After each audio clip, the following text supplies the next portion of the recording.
Olá, amigos. Nossas saudações cordiais.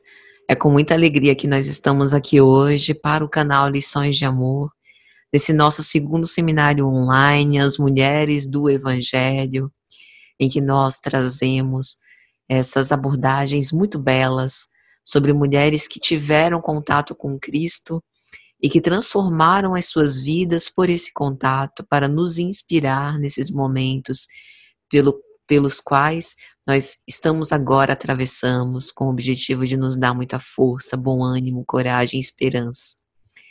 E é com muita felicidade que nós chegamos ao nosso nono dia 29 de dezembro, com a nossa querida amiga Sâmia Lago, e vamos falar sobre uma história extraordinária, cheia de emoções, que foi narrada em duas obras diferentes pelo Espírito Amélia Rodrigues, que está narrada nos Evangelhos, que tem contato com outras histórias igualmente emocionantes desse grande tratado, né, em prol do amor pela humanidade, como o Cristo protagonizava, que é justamente a história da filha de Jairo e da sua cura.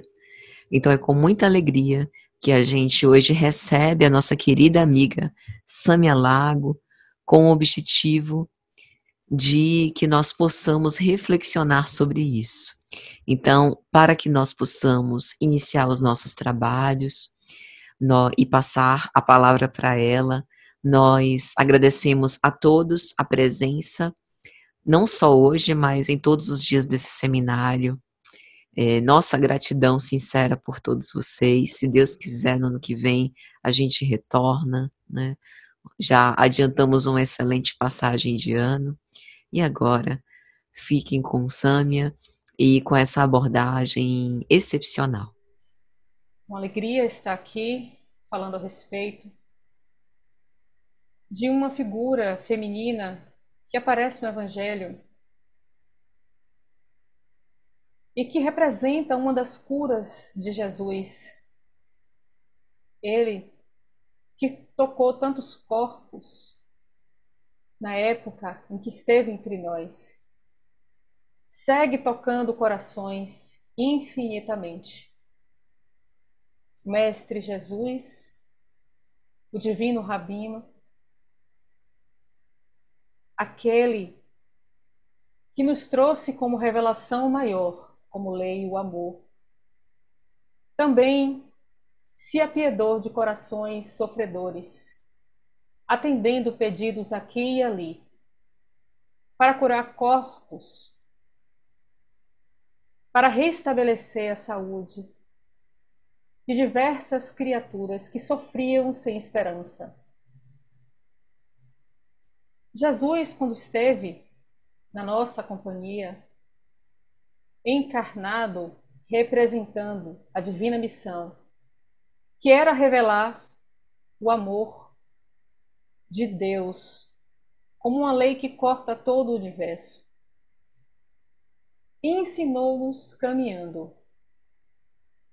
A todo instante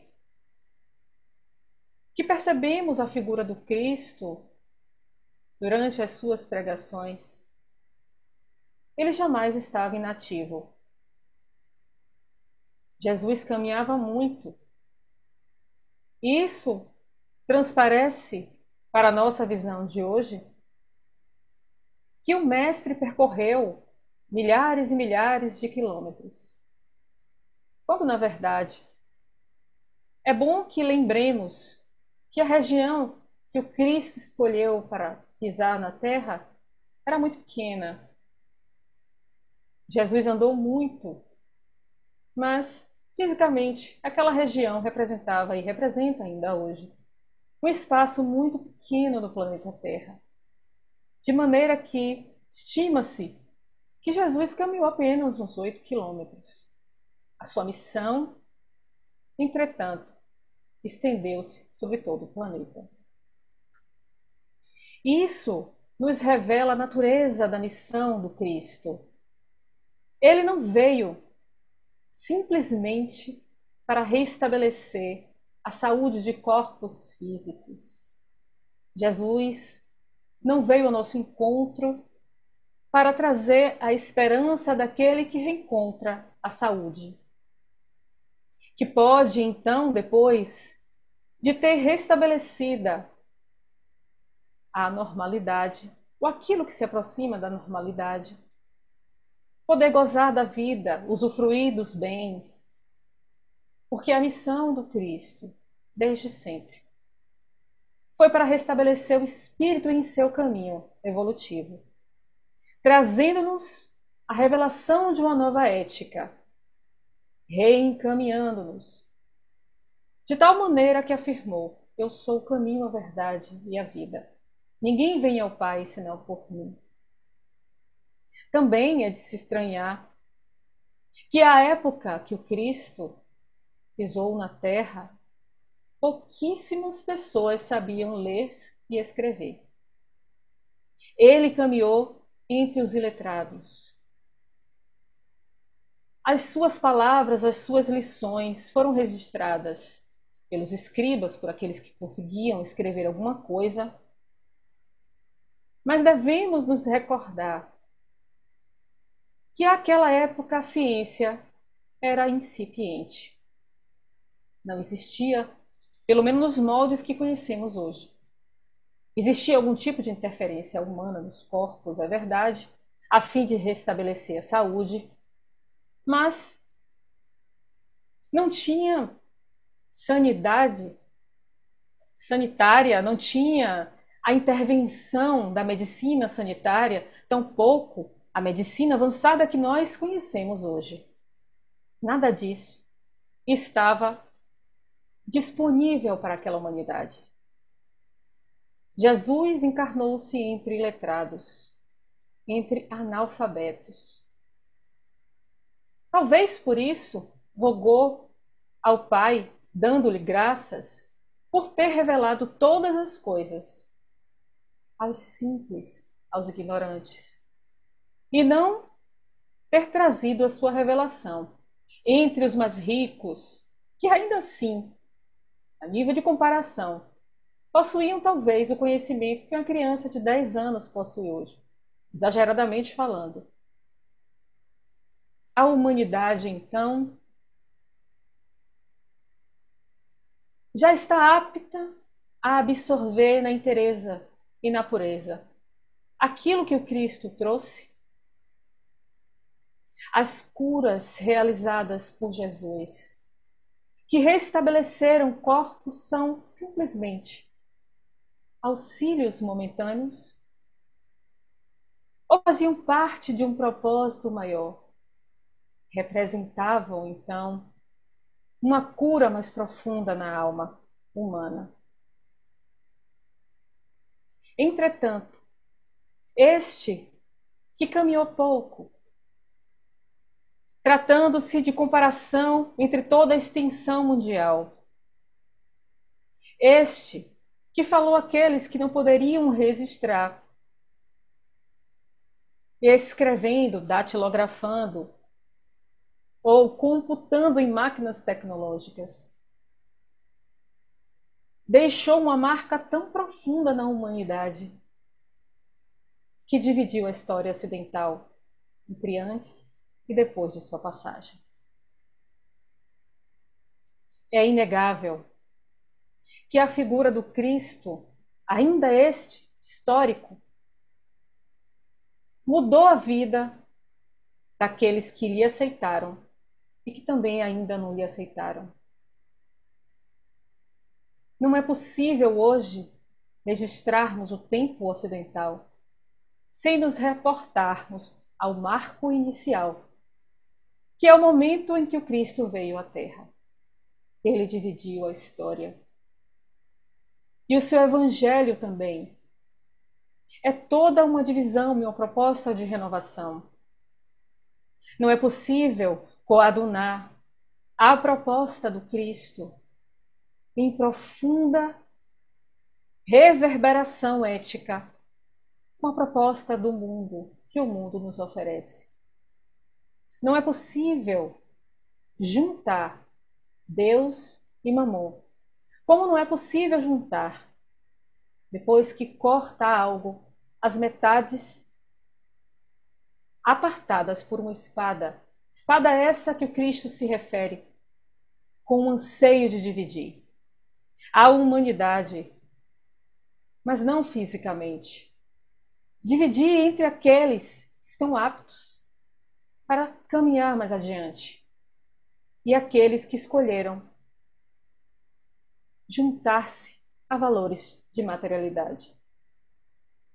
Porém, o convite do Cristo é para que nos levantemos sempre, é para que caminhemos, é para que escolhamos sempre de livre e espontânea vontade o caminho que nos levará à autoiluminação. Jesus, quando esteve conosco, rompeu diversas barreiras, questionou a secularidade de diversos valores. Não se rendeu, não tomou nada com violência, mas marcou. Ao se dirigir a homens e mulheres com a mesma objetividade. Jesus não se furtava de conversar com mulheres, ainda que elas estivessem desacompanhadas, como a lei da época dizia que mulheres não poderiam falar sozinhas por si mesmas, não poderiam andar desacompanhadas, e ainda hoje, em alguns lugares do nosso mundo, na contemporaneidade, mulheres não valem por si só. Ainda hoje nós lutamos por estabelecermos igualdade. A igualdade social, a igualdade de valor, para que as nossas palavras reverberem com o mesmo peso que um único homem. E Jesus dava voz, deu voz às mulheres. O fato de hoje ainda enfrentarmos a dificuldade de estabelecermos esse parâmetro de igualdade do espírito que se manifesta através de um corpo feminino, para que seja visto com o mesmo valor de um corpo, da voz, de um corpo que se expressa como um homem, através da masculinidade, significa dizer que ainda não abraçamos Cristo em sua totalidade. Ainda necessitamos curarmos-nos um pouco mais. Quando os seres se aproximavam de Jesus, já tinham gasto todo o suprimento de esperança.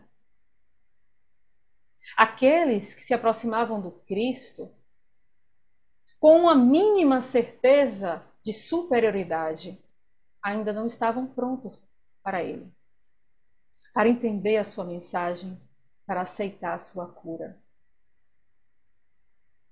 Aqueles que rogavam aos pés do Cristo algum tipo de ajuda, já tinham gasto tudo o que possuíam, quer seja material, quer seja das instâncias psíquicas. Assim aconteceu com Jairo. A sua filha já estava moribunda, muito doente. Ele, como chefe da sinagoga local, já deveria ter gasto absolutamente quase todo o seu recurso. O recurso político, o recurso material, mas certamente o recurso do seu orgulho. Orgulho de casta, orgulho social. De maneira tal que esperou Jesus retornar de uma viagem do mar de Cafarnaum para rogar por sua filhinha que estava doente.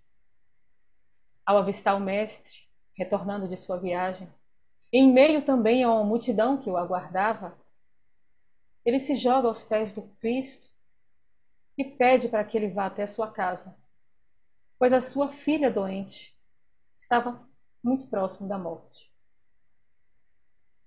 Jesus se põe até a casa de Jairo.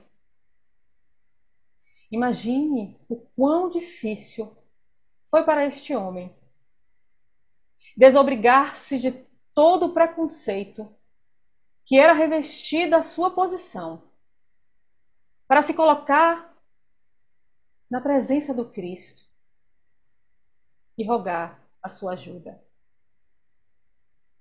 Talvez gastando todo e toda a provisão de orgulho, começou a nascer em seu coração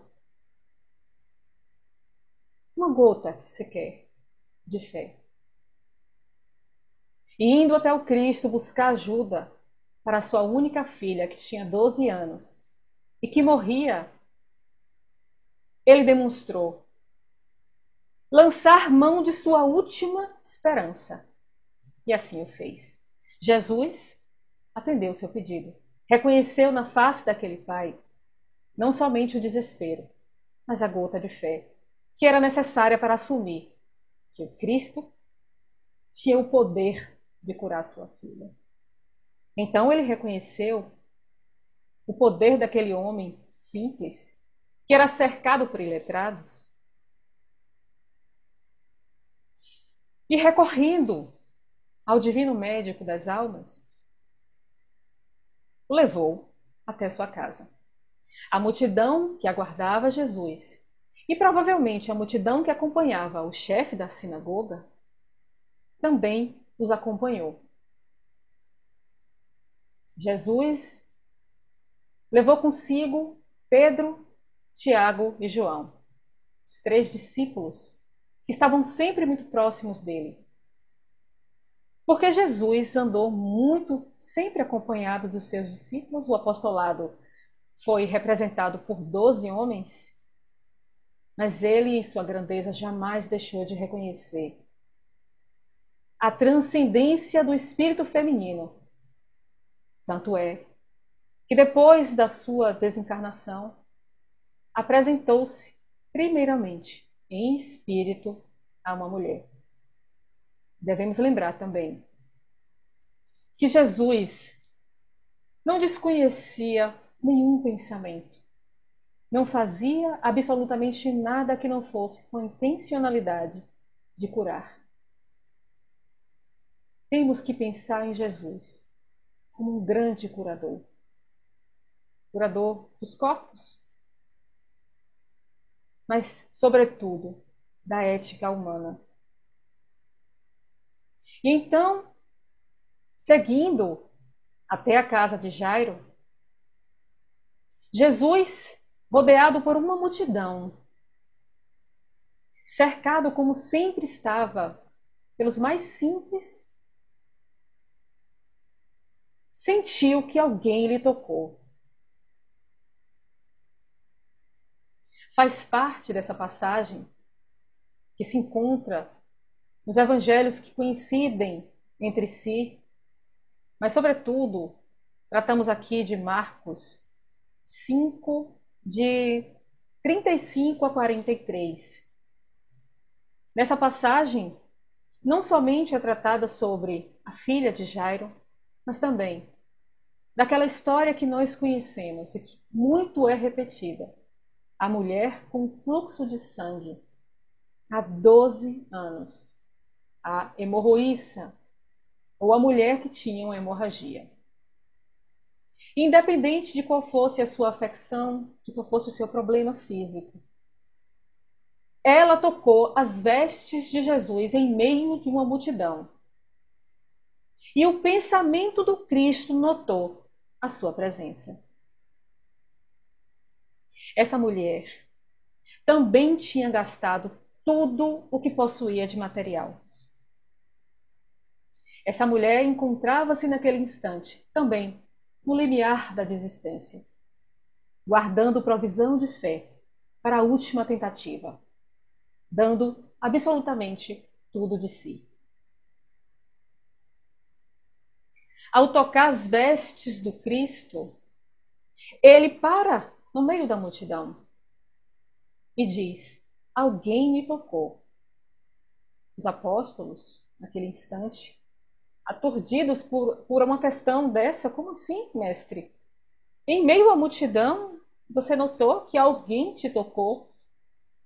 Parece absolutamente óbvio que em meio a tanta gente, você será tocado. Mas ele disse: não, porque de mim senti sair um poder, uma virtude. Certamente, aquela última provisão de fé daquela mulher,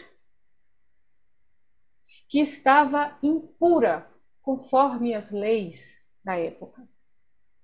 Em Levíticos 15, 19, existe retratada a afirmação de que uma mulher com fluxo sanguíneo, que estivesse menstruada ou com um corrimento de sangue, em tudo e a qualquer um que ela tocasse, tornava impuro. Portanto, o que essa mulher fez ao tocar o Cristo foi uma grande aposta. Ela estava sozinha, estava desacompanhada, o que era quase improvável à época. Mas ela estava desesperada. E tocando o Cristo, trouxe para si a cura que ela tanto desejava. O Cristo se vira, questiona, e ela trêmula se revela. Fui eu, mestre. Se joga aos seus pés.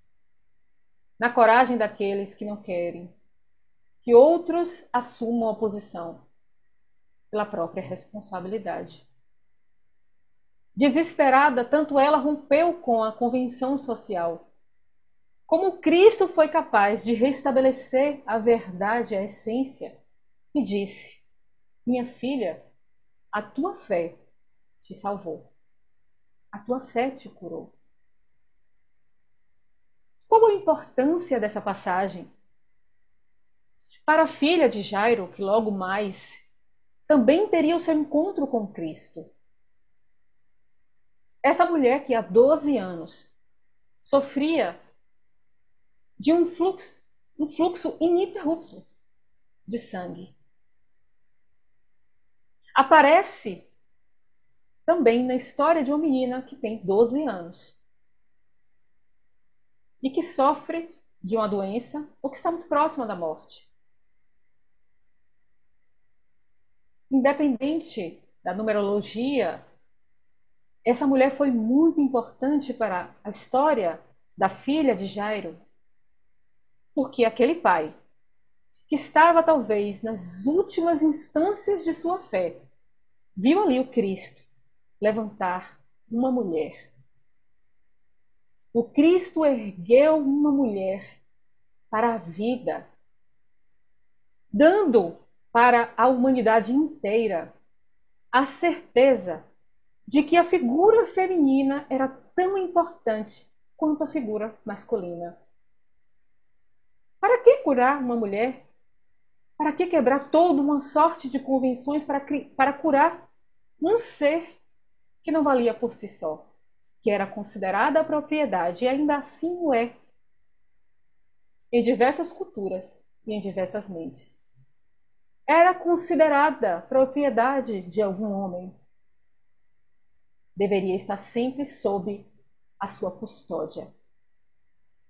E ele a curou, tocando como foi tocado, mas levantando-a perante todos aqueles, dizendo: minha filha, a tua fé te salvou. Libertou-a não somente naquele instante da sua doença imediatamente, mas da doença do machismo que lhe rodeava. Obviamente não de maneira estrutural, porque temos ainda que vivenciar lado a lado com a necessidade da comprovação dos nossos valores na sociedade de ainda hoje. Jairo, ao presenciar a cura dessa mulher, viu em si renovada a sua fé. Mas não andou muito. O Cristo e Jairo foram interceptados por pessoas da casa deste, dizendo: a sua filhinha morreu. Não incomode mais o mestre. Provavelmente Jairo procura o olhar do Cristo. E este, sabendo do coração de todos aqueles que o cercavam naquele instante, disse a Jairo: não tema, apenas creia, e ela será curada. E assim, ele continuou até a casa de Jairo. Percebamos o quão era importante esta menina. Se a vida de uma mulher pouco importava, o que dirá a vida de uma criança? E uma criança do sexo feminino. E ela foi gravada nas páginas do Evangelho como uma das curas do Cristo. Uma criança, uma menina. A mensagem imediata que o Cristo nos diz a respeito dessa cura é que a vida de uma menina importa. É que a sociedade precisa reestabelecer as suas relações sociais, de maneira que homens e mulheres possam usufruir da encarnação, sem enfrentar os entraves artificiais dos preconceitos. Então Jairo continua acreditando no Cristo. Já não mais duvidava, porque continuou conduzindo-o até sua casa. O Cristo, ao chegar no lar de Jairo, se depara com a seguinte cena: todos em polvorosa, pessoas pranteando e gritando. Culturalmente, aquela região demonstra a dor da morte, da separação, com muitos gritos, muitos gestos de dor. Eles trazem para o físico a dor que sentem na alma, pranteiam com toda a voz, fazem a algazarra da despedida. Não era diferente naquela época. Ao chegar à casa de Jairo, Cristo encontra esse cenário. Carpideiras chorando, pessoas já anunciando o fim da vida física daquela criança. E então Jesus pergunta: por que todo esse barulho? Para que toda essa algazarra? Ela apenas dorme. E foi então que ele foi respondido com muito mais zombaria. Então Jesus, não ofendido, obviamente, pela zombaria que recebeu de volta, pede para que todos se retirem. Que todos aqueles zombeteiros daqui que estavam ali, aqueles que duvidavam, aqueles que desacreditavam e que tinham certeza da morte daquela menina, que eles fossem retirados. Permanecessem apenas Pedro, Tiago e João, como sempre, os três que acompanhavam o Mestre Jesus de mais próximo, e os pais da garotinha. Jesus então se dirige até os aposentos da menina, que deitada se encontrava inerte, com a aparência total da morte. Nós, espíritas, sabemos, e a comunidade médica também, que existe a catalepsia. Existem fenômenos associados à catalepsia, e alguns deles em que a morte é atestada, inclusive por aparelhos, e que depois o corpo volta ao seu estado de normalidade e a pessoa retoma a vida normal. Um exemplo disso é uma médium que nós todos conhecemos, Ivone Pereira, narra isso, em que ela entrou num estado tão profundo de catalepsia que ela foi velada 2 vezes por sua mãe. Já estava quase com um cheiro de putrefação. Imagine como não deveria estar aquela menina que estava recém-desencarnada, segundo os olhos daqueles que a cercavam, que não enxergavam um fenômeno espiritual, como Cristo Jesus. Todos os milagres que são apontados no Evangelho, hoje nos são explicados pela revelação da doutrina. Hoje temos muito confortavelmente a crença e a certeza de que o espírito sobrevive à morte do corpo físico. Temos este consolo. Já avançamos muito mais em conhecimento. Já nos encontramos lá no século XIX com a ciência, com os métodos científicos. Temos hoje a segurança muito maior para afirmar se esse ou aquele ou aquela passa por um processo de catalepsia. Temos muito mais conhecimento, experimentamos hoje, no nível de entendimento da vida que nos cerca, não somente a vida física, representada pelo avanço da tecnologia que nos serve e que muitas vezes nos aprisiona.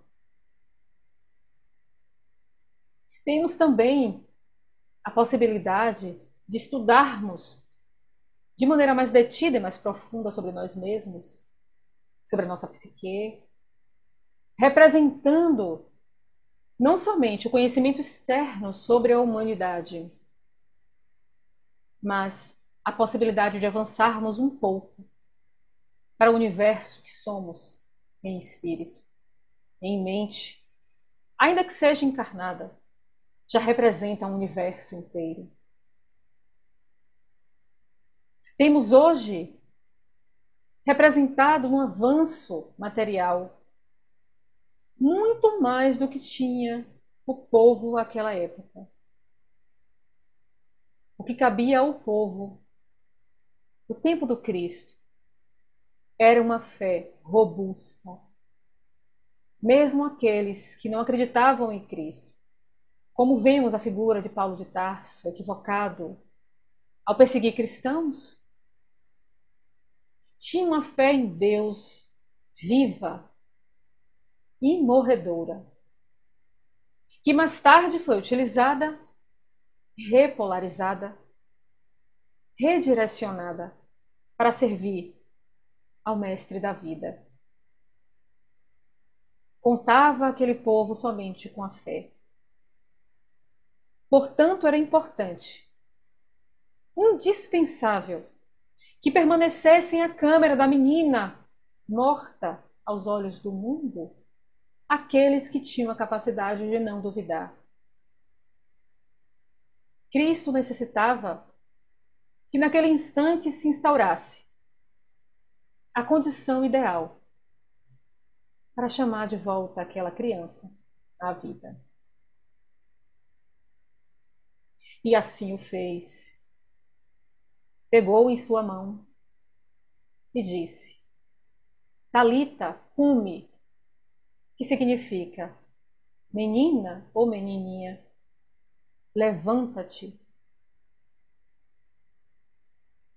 E se dirigindo àquela criança, trouxe-a de volta para o mundo dos encarnados. Ela, como toda criança, de 12 anos, mas ainda à época, inocente em seus passos, levanta e sai a andar. E ele diz: dei-lhe de comer. E depois, ele insiste em pedir para aqueles que presenciaram tal ato, que não o contassem para ninguém. O Cristo, ele é uma figura surpreendente. A uns, ele disse: mostra o feito ao sinédrio, na sinagoga. A outros ele fala: os teus pecados estão perdoados. Mas no caso da menina sem nome, porque Talita é uma alcunha, né? É um chamamento, menina. Não era o nome dela, provavelmente. Ela é uma menina. Ela é uma criança. A representação da feminilidade, que provavelmente era o ponto mais frágil de todos na humanidade. Uma criança do sexo feminino. Que pode hoje, inclusive, ainda ser vendida quando os pais se encontram em dívidas. Vemos isso, estamos vendo isso no Afeganistão. Ainda hoje, 2021 anos depois da estadia do Cristo. E ele pede que todos não reverberem aquele acontecimento, não contem, não espalhem. O que significa essa menina? O que significa essa mulher? Para nós outros que sabemos e que entendemos que nenhuma mensagem do Cristo é vã,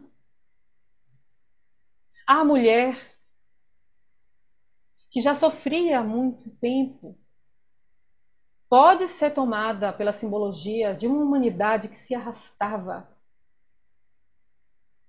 exaurindo,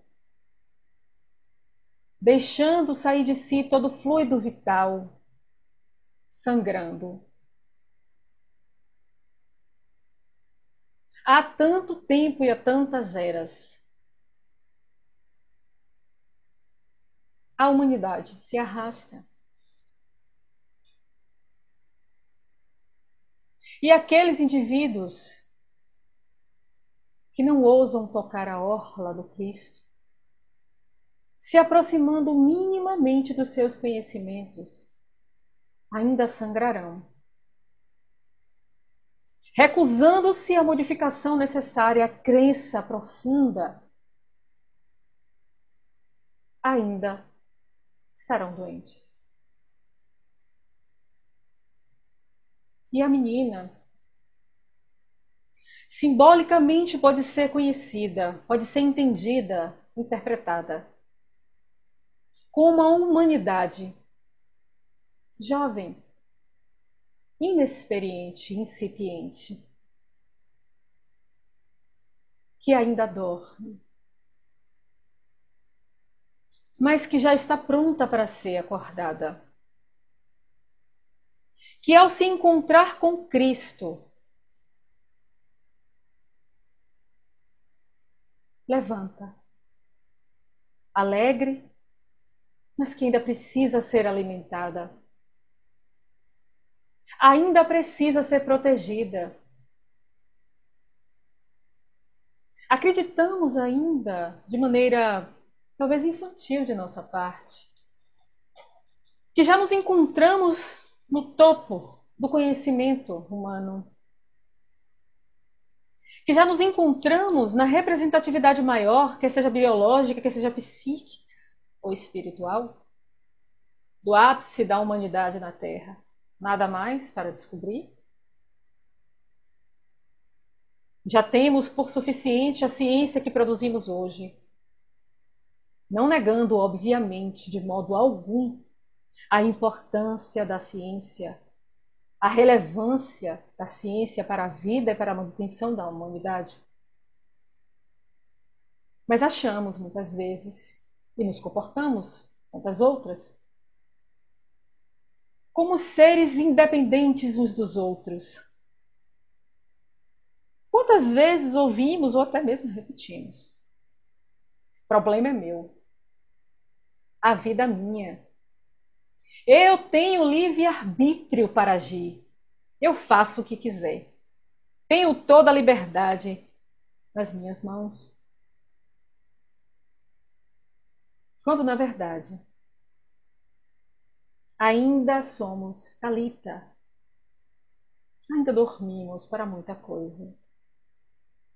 E não dispensamos o auxílio daqueles que estão muito mais adiante de nós, a nossa marcha. Ainda somos seres tutelados. Ao iniciar o nosso trabalho, roguei ao Mestre Jesus permitisse que benfeitores e benfeitoras se aproximassem para tutelar o trabalho em nome do Cristo. Ao dormirmos de noite, rogamos ao nosso anjo da guarda. Nós somos criancinhas, assim chamamos, anjo da guarda, e muitos de nós chamam hoje, não importa. Não importa como se chamam os espíritos superiores, amigos. Não se importa como se chama essa menina do Evangelho, Talita. Não tem importância. Importa reconhecermos que necessitamos ainda da presença daqueles que estão adiante na marcha, em direção ao Cristo, para que nos ilumine, nos encaminhe, nos inspire mais, porque sozinhos ainda não temos condições de nos alimentarmos, de nos sustermos na nossa própria missão pessoal. Então somos tão independentes assim. Somos espíritos totalmente conscientes de que somos. E não me refiro somente ao estágio encarnatório. Não me refiro aqui tão somente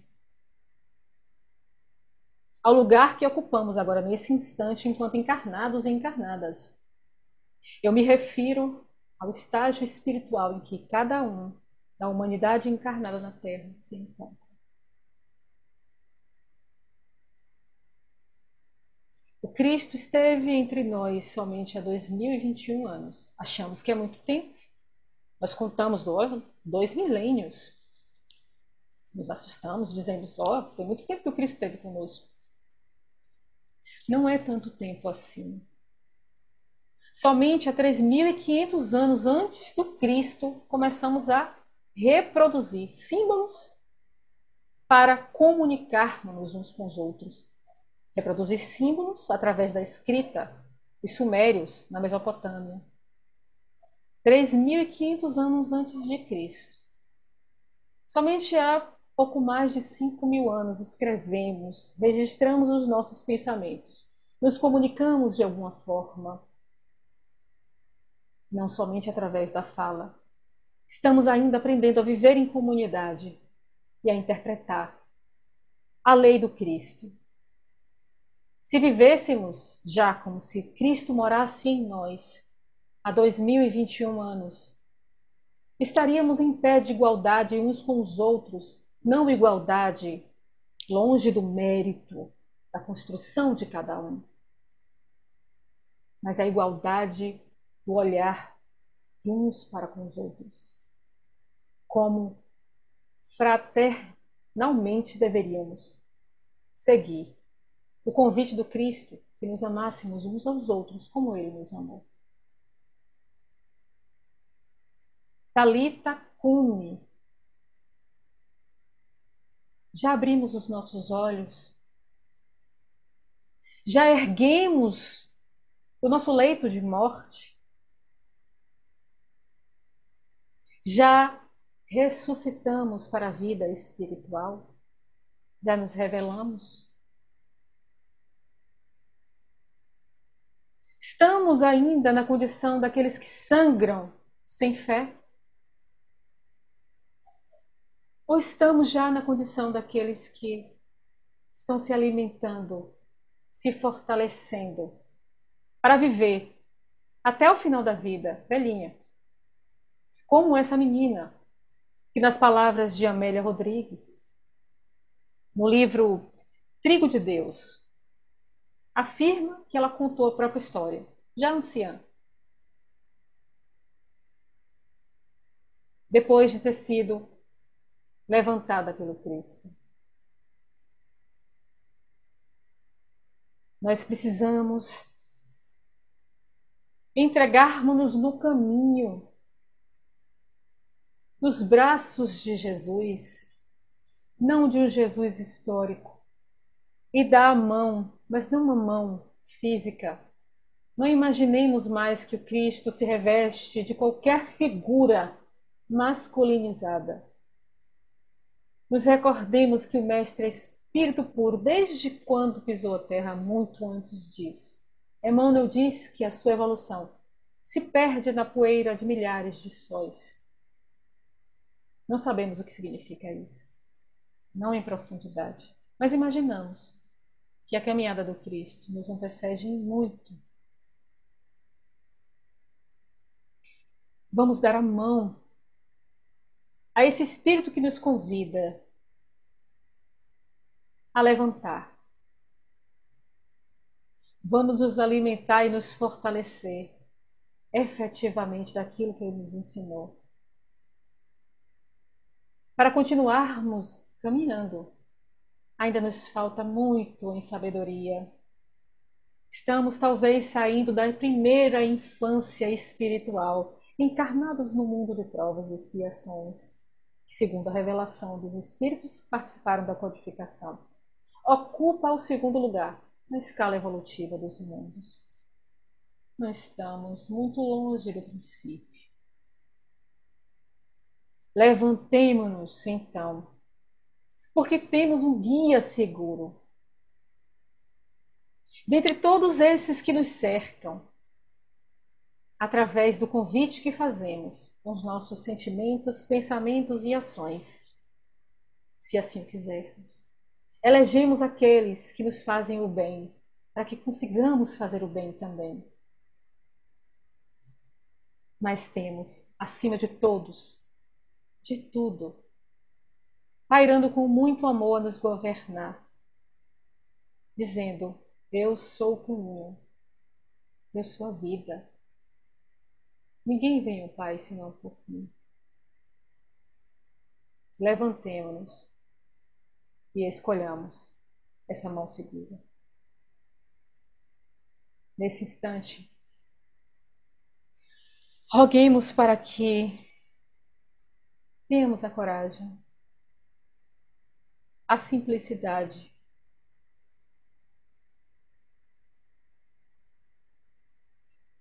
para eleger o Cristo como o grande guia de nossas almas. Nos coloquemos também com a certeza de uma criança que dormita tranquila, de que estamos sendo velados, sendo acompanhados por uma mão segura, por um coração de onde brota infinito amor por esta humanidade, representados na figura desta criança, desta menina. Nos tornemos vivos para a verdadeira vida. Agradecemos nesse instante a influência do bom Mestre e rogamos de todo o coração que cada palavra possa trazer consolo e coragem para que consigamos não somente mudar a realidade que nos cerca interiormente, que povoa o nosso coração e a nossa mente, mas tenhamos a coragem de transformar, como o Cristo, toda a convenção em essência. Permanece conosco, Mestre, hoje e sempre. Que assim seja. Então, meus amigos, que beleza, né? Uma história belíssima, contada de uma forma tão delicada, tão sublime, tão brilhante, por nossa querida amiga Sâmia. Que Deus a abençoe por essa oferta de caridade, de carinho, de amor ao Cristo, à humanidade, a todos nós que temos o privilégio de ouvi-la. Deus abençoe. E abençoe também a cada um que aqui esteve presente. Se Deus quiser, a gente volta amanhã, no nosso último dia, o 10º dia, dia 30 de dezembro. Não percam. Desde já, nossos agradecimentos por estarem nos acompanhando e dizemos até breve, porque amanhã a gente retorna. Muita paz a todos, fiquem com Deus.